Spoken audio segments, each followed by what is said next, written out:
అత్యాచార ఘటన భారతదేశ చరిత్రలోనే ఒక దురదృష్టకరమని చెప్పుకోవచ్చు. ఎందుకంటే భారతదేశంలో మహిళలకు ఇచ్చేటువంటి ప్రాధాన్యత మరి ఏ దేశంలోనూ ఇవ్వరని చెప్పుకోవచ్చు. అలాంటి భారతదేశంలో ఉన్నటువంటి మహిళ, అందులోనూ అందరి ప్రాణాలను కాపాడేటువంటి డాక్టర్ వృత్తిలో ఉన్నటువంటి కోల్కతా డాక్టర్ గారిని మానసికంగా, శారీరకంగా చిత్రహింసలు చేసి చంపడం అన్నటువంటిది చాలా దురదృష్టకరం. దీనికి భారతదేశం నిరసన తెలియజేస్తుంది. కేవలం నిరసనతో మాత్రమే మనం దీనికి పరిష్కార మార్గం తెలియజేయాలి. ఎందుకంటే ఈరోజు ఒక మహిళ ప్రాణాలను కాపాడేటువంటి మహిళే ఒక ప్రాణం తీస్తే మరి మిగతా వారికి ఎలాంటి రక్షణ దొరుకుతుంది?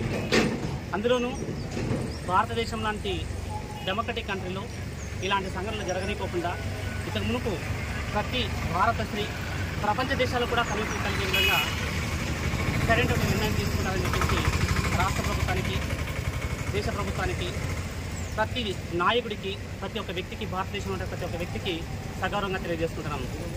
ఈ నినాదం కేవలం ఒక ఓడిసి మండలం నుంచి కాకుండా రాష్ట్రం, దేశం ప్రతి వ్యక్తి తరపున నుంచి కూడా న్యాయం జరిగే విధంగా ప్రతి వ్యక్తి పోరాటం చేయాలని చెప్పేసి మనస్ఫూర్తిగా కోరుకుంటున్నాను. సో ఈరోజు రెయిన్బో పాఠశాల విద్యార్థులతో నిరసన తెలియజేసేందుకు కారణం ఏంటంటే, ముఖ్య కారణం ఏంటంటే, సో మన దేశంలో ఉన్నటువంటి ప్రతి ఒక్క వ్యక్తి కూడా ఇందుకోసం అంటే ప్రాణత్యాగం, ఎంతోమంది భారతదేశ పౌరులు ప్రాణత్యాగం చేశారు. కానీ ఇలాంటి భారతదేశంలోనే ఇలాంటి ఘటనలు జరుగుతున్నందుకు చాలా బాధాకరంగా ఉంది. అందుకోసం దీనికి తగిన న్యాయం జరగాలని చెప్పేసి ప్రతి ఒక్క వ్యక్తి కోరుకోవాలని చెప్పేసి మనస్ఫూర్తిగా కోరుకుంటున్నాను. భారత దేశ చరిత్రలో కోల్కతా అత్యాచార సంఘటన జరగడం చాలా దురదృష్టకరమైనటువంటి సంఘటన. ముఖ్యంగా నిర్భయ ఢిల్లీలో సంఘటన జరిగినప్పుడు కానీ, హైదరాబాద్లో దిశ సంఘటన జరిగినప్పుడు కానీ ప్రభుత్వాలు కఠిన చర్యలు తీసుకుని ఉంటే ఈరోజు ఈ సంఘటన సంభవించి ఉండేది కాదు. ప్రాణం పోసేటటువంటి వ్యక్తి యొక్క ప్రాణాలు తీయడం అనేది ఒక హేయమైనటువంటి చర్య. ఈ చర్యను భారతదేశ ప్రజలందరూ కూడా ముక్త కంఠంతో నిరసన తెలపాల్సిందిగా కోరుతున్నాం.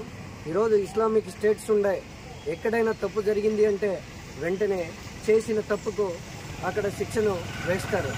కానీ ప్రజాస్వామ్య పద్ధతిలో ఈ నిందితుల అందరినీ కూడా కఠినంగా శిక్షించాలని మేము మా పాఠశాల యాజమాన్యం, రెయిన్బో పాఠశాల యాజమాన్యం తరఫున విన్నవించుకుంటూ ఉన్నాం.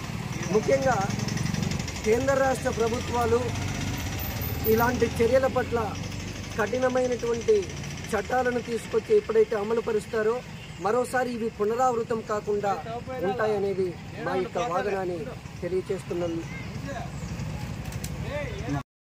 కోల్కతాలో జరిగిన ఆమెకు హత్యా ప్రయత్నం మహిళలకు ఎవరికి జరగకుండా ప్రభుత్వం న్యాయం చేయాలని అందరి తరఫున కోరుకుంటున్నాను. కోల్కతాలో జరిగిన హత్యా ప్రయత్నం ఇంకెక్కడా జరగకూడదని కోరుకుంటున్నాను. మా ప్రాణాలు పోసే డాక్టర్ని చంపడం చాలా దురదృష్టకరం.